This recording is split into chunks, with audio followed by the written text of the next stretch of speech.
Azam Complex kulikuwa kuna mchezo wa ligi kuu Tanzania bara kati ya Azam Football Club dhidi ya Singida Black Stars. Langoni kwa Azam Football Club alisimama Aish Salum Manula. Huyu binafsi napenda kumuita Tanzania One. Baada ya muda mrefu kusugua benchi, amerejea kwenye timu yake ya zamani, amerejea langoni na performance yake ndicho kitu tunachoenda kukijadili kwa wakati huu. Leopard John.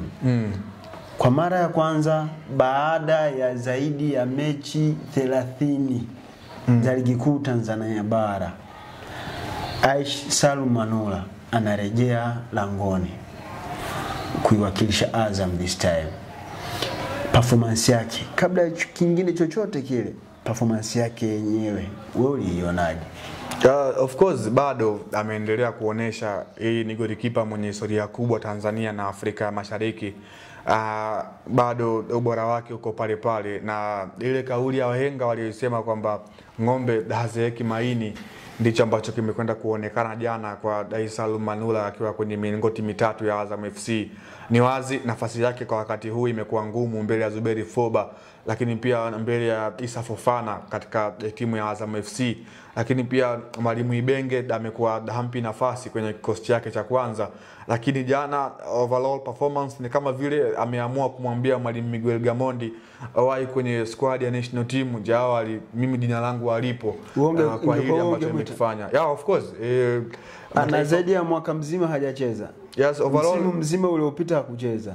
Umwite kwenye national team ikiwa hata kwenye timu yake mpya ya Azam alikuwa hajapata nafasi. Alafu wewe umwite timu ya taifa. Yeah, of course wanasema experience matter most.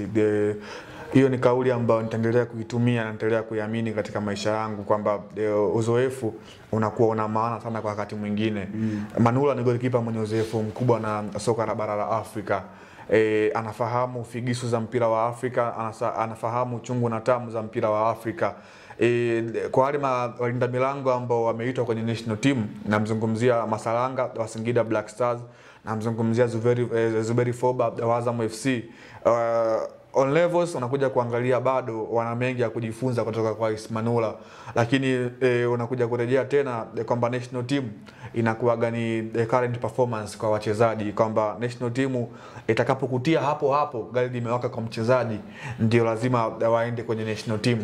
Kama yanayosemwa yana ukweli, kilichomletea shida Aish Manula ni zile bao 5 dhidi ya Young Africans, ambacho kimsingi alicheza mchezo ule akiwa ametokea bench. Alikuwa na muda mrefu yuko injured. Akarejea akapokea 5. Pale ndo kwa mwanzo wa mwisho wake na Simba Sports. Kwa hiyo wengi tunaamini kilichomgharimu pale ilikuwa na injuries ambazo alizozipata zilizomfanya akacheza ule mchezo akiwa hayuko fit. Inakuwa vipi unambaka kwamba ungekuwa Miguel Gamondi ungemwita timu ya taifa ili hali unajua kabisa tunaenda kwenye AFCON, tunaenda kukutana na watu huko. Aish Manula hana mechi fitness, kwa nini aitwe?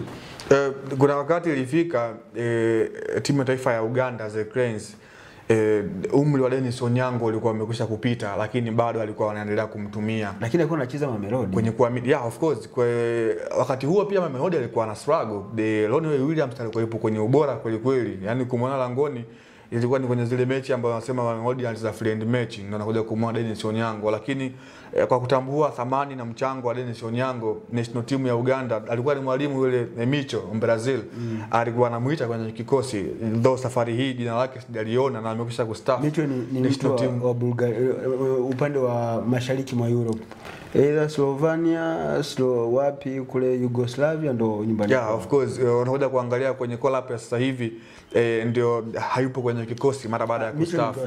Yeah, of course unakuja kuangalia ule mchango wa national team ya Uganda kwa I mean Dennis Onyango kwa Uganda, sio tu hata pia kucheza, hata ile experience yake ambayo anaweza akaionyesha kwenye national team inakuwa ina faida kwa timu kwa sehemu moja ama nyingine. Kwa angeweza kwenda kwa lengo la kwenda tu kuingizia experience ya kina Foba, kina Masalanga, kwamba Yakubu Suleiman jambo linapaswa hata mtu mwingine ukimuuliza leo hii Yakubu Suleiman ana mambo mengi sana ya kujifunza kutoka kwa Ismanula, atakubali. Sure. Zuberi Foba ana mengi sana ya kujifunza kwa Ismanula, atakubali.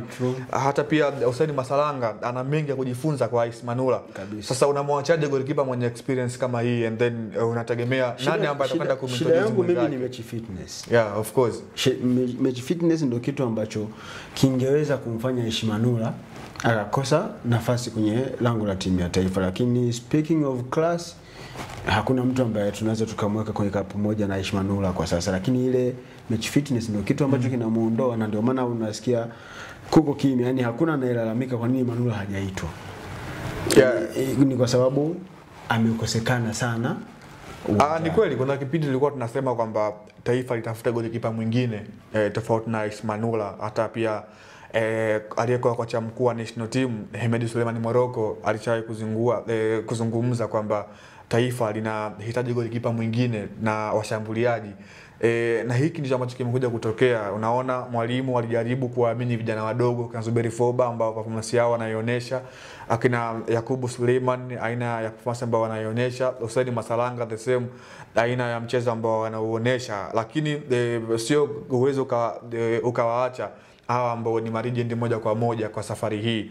Ndio maana kwenye zile timu ambazo zimekuwa zinathamini mchango wa legend ni lazima waende kuchukua baraka kutoka kwao. So tujipe muda na kuamini kwamba kwa sababu bado kuna muda mrefu, almost wiki 2 na ushei, inawezekana Ismanula kwa performance aliyoonyesha jana dhidi ya Singida Black Stars anaweza akaitwa timu ya taifa. Hiyo inaweza ikawa ngumu kwa kumshawishi mwalimu Miguel Gamondi kuweza kumuongeza Ismanula kwenye kikosi. Mimi nafikiri Manula AFCON ya 2023 ya nchini Ivory Coast ndio ilikuwa AFCON yake ya mwisho katika kariera ya mpira.